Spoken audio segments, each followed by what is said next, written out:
Shalom, selamat sore ibu-ibu yang dikasihi oleh Tuhan kita Yesus Kristus.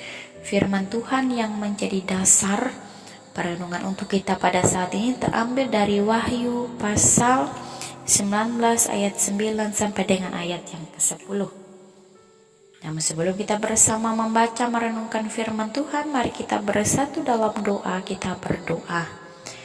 Kami bersyukur karena sampai hari ini berkat-Mu tidak pernah berhenti mengalir dalam hidup kami. Terbukti pada sore hari ini Tuhan, kami boleh bersama-sama kembali diizinkan oleh Tuhan untuk membuka firman-Mu bahkan merenungkannya. Kuasai hati kami semua dengan kuasa daripada Roh Kudus, sehingga ketika kami boleh bersama membaca merenungkan firman ini, kami dapat mengerti, memahami akan maksud dari firman-Mu. Mari berfirman bagi kami karena kami siap mendengarkan firman-Mu. Amin. Wahyu pasal 19 ayat 9 sampai dengan ayat yang ke-10. Yang demikian bunyi firman Tuhan dengan perikop perjamuan kawin anak domba.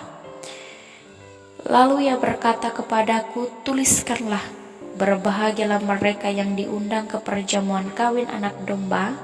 Katanya lagi kepadaku, perkataan ini adalah benar, perkataan dari Allah.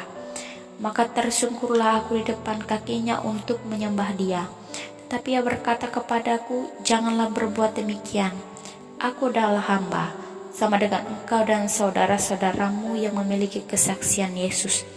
Sembahlah Allah, karena kesaksian Yesus adalah roh nubuat. Demikian firman Tuhan. Amin.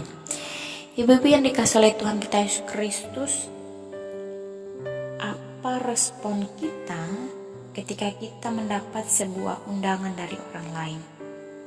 Entah itu undangan pernikahan, atau undangan ulang tahun, ataupun undangan apapun itu.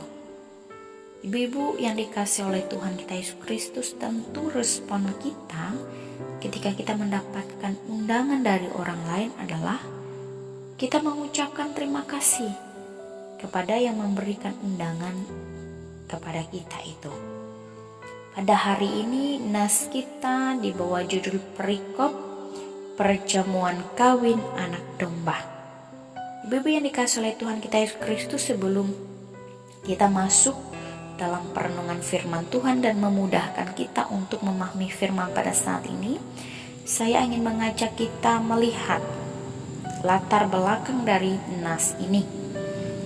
Pada saat itu, dalam adat pernikahan orang Yahudi, ada terdiri dari 3 bagian utama dalam pernikahan. Tahap yang pertama adalah ikatan pernikahan yang disepakati oleh orang tua kedua mempelai. Orang tua mempelai pria harus membayar mahar kepada mempelai perempuan. Kemudian tahap yang kedua biasanya berlangsung setelah tahap yang pertama. Mempelai pria datang ke rumah mempelai perempuan di tengah malam, diikuti dengan iring-iringan pembawa obor di sepanjang jalan, dan mereka bergabung, mempelai perempuan dan mempelai laki-laki bergabung dengan iring-iringan pembawa obor itu. Dan kemudian tahap yang ketiga adalah pesta pernikahan itu sendiri, yang biasanya pesta pernikahan itu berlangsung berhari-hari. Ibu-ibu yang dikasihi oleh Tuhan kita Yesus Kristus, dalam nas kita pada saat ini mengenai penglihatan Yohanes di dalam kitab Wahyu, ini merupakan tahap ketiga dari pesta pernikahan menurut adat orang Yahudi saat itu. Ibu-ibu yang dikasihi oleh Tuhan kita Yesus Kristus, setiap orang yang percaya kepada Kristus, mereka akan diundang dalam perjamuan kawin anak domba Allah. Ibu-ibu yang dikasihi oleh Tuhan kita Yesus Kristus, di awal tadi saya mengatakan bahwa apa respon kita ketika kita menerima undangan.